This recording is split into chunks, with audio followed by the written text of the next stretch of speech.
أعوذ بالله من الشيطان الرجيم بسم الله الرحمن الرحيم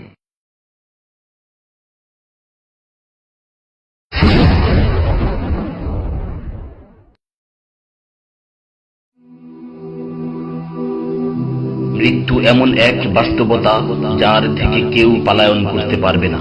প্রত্যেকটি প্রাণীকেই মৃত্যুর স্বাদ আস্বাদন করতে হবে। আল্লাহ তাআলা পবিত্র কালামে মাজিদে ইরশাদ করেন, কুল্লু নাফসিন যায়িকাতুল মাউত, প্রতিটি প্রাণী ওই মৃত্যুর স্বাদ আস্বাদন করবে। কুল ইন্নাল মাউতাল্লাযী তাফিররুনা মিনহু ফাইন্নাহু মুলাকীকুম, হে নবী আপনি বলে দিন, মৃত্যু যার থেকে তোমরা পলায়ন করছো সে অবশ্যই তোমাদের সাথে সাক্ষাৎ করবে। আইনামা তাকুনু ইউদরিকুমুল মাউত ওয়ালাউ কুনতুম ফি বুরুজিম মুশাইয়াদা, তোমরা যেখানেই থাকো না কেন মৃত্যু তোমাদেরকে পাকড়াও করবেই, যদিও তোমরা সুদৃঢ় দুর্গে অবস্থান করো।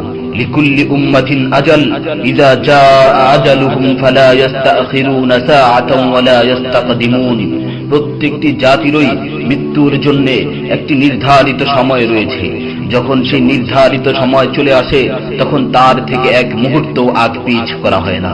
এই ক্ষণস্থায়ী পৃথিবী যাকে নিয়ে তোমরা স্বপ্ন দেখছো, এই স্বপ্নের পৃথিবীও একদিন ধ্বংস হয়ে যাবে। কিয়ামতের সময় যখন নিকটবর্তী হবে তখন আল্লাহ সুবহানাহু ওয়া তাআলা নিজের দায়িত্বপ্রাপ্ত ফেরেশতাকে সিংহায় ফুৎকার দেওয়ার আদেশ দিবেন।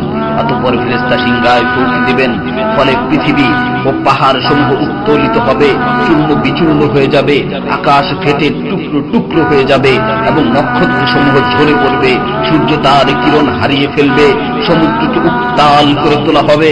সেদিন কিয়ামতের ভূমিকম্প ও কিয়ামতের ভয়াবহ অবস্থা দেখে সকলেই মৃত্যুবরণ করবে। আল্লাহ তাআলা বলছেন, ইয়া আইয়ুহান নাসু ইত্তাকু রাব্বাকুম ইন্না যালযালাতাস সাআতি শাইউন আযীম ইয়াওমা তারাউনাহা তাযহালু কুল্লু মুরদি'াতিন আম্মা রাদা'আত ওয়া তাদ'উ কুল্লু যাতি হামলিন হামলাহা ওয়া তারান নাসা সুকারা ওয়া মা হুম বিসুকারা ওয়ালাকিন্না আযাবাল্লাহি শাদীদ। হে মানুষ, তোমরা তোমাদের প্রতিপালককে ভয় করো, নিশ্চয়ই কিয়ামতের প্রকম্পন এক ভয়ঙ্কর ব্যাপার।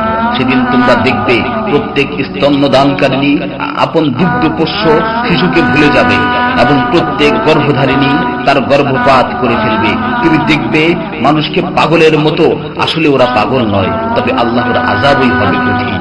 فإذا نفخ في الصور نفخة واحدة وحملت الأرض والجبال فدكتا دكة واحدة, অতঃপর যখন সিংহায় ফুঁক দেওয়া হবে একটি মাত্র ফুঁক, আর জমিন ও পর্বতমালাকে উত্তোলিত করা হবে এবং মাত্র একটি আঘাতে এগুলো চূর্ণ বিচূর্ণ হয়ে যাবে। ইযা সামাউ ফাতারাত ওয়া ইযাল কাওয়াকিবু ইনতাসারাত ওয়া ইযাল বিহারু ফুজ্জিরাত ওয়া ইযাল কুবুরু বু'সিরাত আলিমাত নাফসুম মা কদ্দামাত ওয়া আখখারাত, যখন আসমান বিদীর্ণ হবে, আসমান ফেটে টুকরো টুকরো হয়ে যাবে, আর যখন নক্ষত্রগুলো ঝরে পড়বে, আর যখন সমুদ্রগুলোকে উত্তাল করে তোলা হবে, আর যখন কবরগুলোকে উন্মোচিত করা হবে, তখন প্রত্যেকেই জানতে পারবে সে আগে কি পাঠিয়েছে এবং পরে কি পাঠিয়েছে। সেদিন কিয়ামতের ভয়াবহতায় আল্লাহ সুবহানাহু ওয়া তাআলা ব্যতীত প্রতিটি প্রাণী প্রাণ হারাবে। পবিত্র কালামে মাজিদে ইরশাদ হয়েছে, কুল্লু শাইইন হালিকুন ইল্লা ওয়াজহা, সেদিন আল্লাহর মহান সত্তা ব্যতীত প্রত্যেকটি জিনিসই ধ্বংস হয়ে যাবে। কুল্লু মান আলাইহা ফান ওয়া ইয়াবকা ওয়াজহু রাব্বিকা যুল জালালি ওয়াল ইকরাম, সেদিন জমিনের উপর যা কিছু রয়েছে সবই ধ্বংস হয়ে যাবে, আর শুধুমাত্র মহামহিম ও মহানুভব আল্লাহ সুবহানাহু ওয়া তাআলাই বাকি থাকবেন। তাফসীরে ইবনে কাসীরে বর্ণিত হয়েছে, যখন ইসরাফিল আলাইহিস সালাতু ওয়াস সালাম সিংহায় ফুৎকার দিবেন তখন সকলেই মরে যাবে। মালাকুল মাউত মৃত্যুর ফেরেশতা এসে আল্লাহ তাআলাকে বলবে, হে আল্লাহ, সকলেই মরে গেছে। তিনি জিজ্ঞেস করবেন, অবশিষ্ট কে আছে? উত্তর দিবে, হে আমার রব, আপনি, আর আপনি তো হলেন চিরঞ্জীব। এছাড়াও বাকি রয়েছে জিবরাইল, মিকাইল ও আরশ বহনকারী ফেরেশতাগণ। আল্লাহ তাআলা বলবেন, জিবরাইল ও মিকাইলেরও মৃত্যু হওয়া উচিত। মৃত্যুর ফেরেশতা মালাকুল মাউত বলবে, হে প্রভু, জিবরাইল ও মিকাইলও মরে গেছে। আল্লাহ তাআলা জিজ্ঞাসা করবেন, এখন আর কে বাকি আছে? সে বলবে, এখন আমি বাকি আছি ও আরশ বহনকারী ফেরেশতাগণ বাকি আছে। তখন আল্লাহ তাআলা বলবেন, আরশ বহনকারীদেরকেও মরতে হবে, তারাও মরে যাবে। আল্লাহ তাআলা আবার জিজ্ঞাসা করবেন, এখন কে বাকি আছে? মালাকুল মাউত আজরাইল আলাইহিস সালাতু ওয়াস সালাম বলবেন, হে আমার রব, এখন আপনি বাকি আছেন এবং আমি বাকি আছি। তখন আল্লাহ তাআলা আজরাইল আলাইহিস সালাতু ওয়াস সালামকে বলবেন, তুমি তো আমার মাখলুক, সুতরাং তুমিও মরে যাও। তিনি তৎক্ষণাৎ মরে যাবেন এবং শুধুমাত্র আল্লাহ তাআলাই বাকি থাকবেন।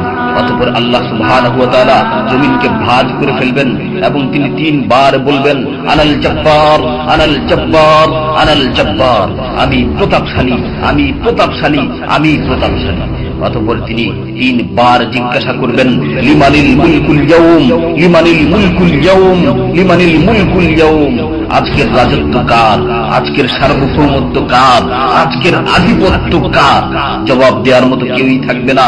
তিনি আবার উত্তর দিবেন, লিল্লাহিল ওয়াহিদিল কাহ্হার, আজকের রাজত্ব, আজকের সার্বভৌমত্ব, আজকের আধিপত্য পরাক্রমশালী একমাত্র আল্লাহ। ইবনে ওমর রাদিয়াল্লাহু তাআলা আনহু হতে বর্ণিত অপর এক হাদিসে ইরশাদ হয়েছে, কিয়ামতের দিন আল্লাহ সুবহানাহু ওয়া তাআলা আসমান জমিনকে ভাঁজ করে নিজ হাতে গুটিয়ে নেবেন। অতঃপর বলবেন, আনাল মালিক, আনাল জব্বার, আনাল মুতাকাব্বির, আমি বাদশা, আমি প্রতাপশালী, আমি অহংকারী।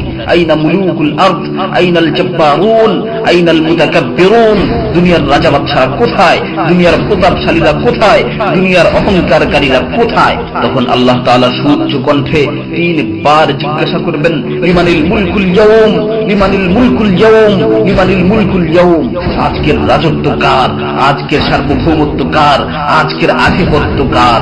অতঃপর তিনি 3 বার উত্তর দিবেন, লিল্লাহিল ওয়াহিদিল কাহ্হার, আজকের সার্বভৌমত্ব, আজকের রাজত্ব, আজকের আধিপত্য প্রতাপশালী একমাত্র আল্লাহ সুবহানাহু ওয়া তাআলা।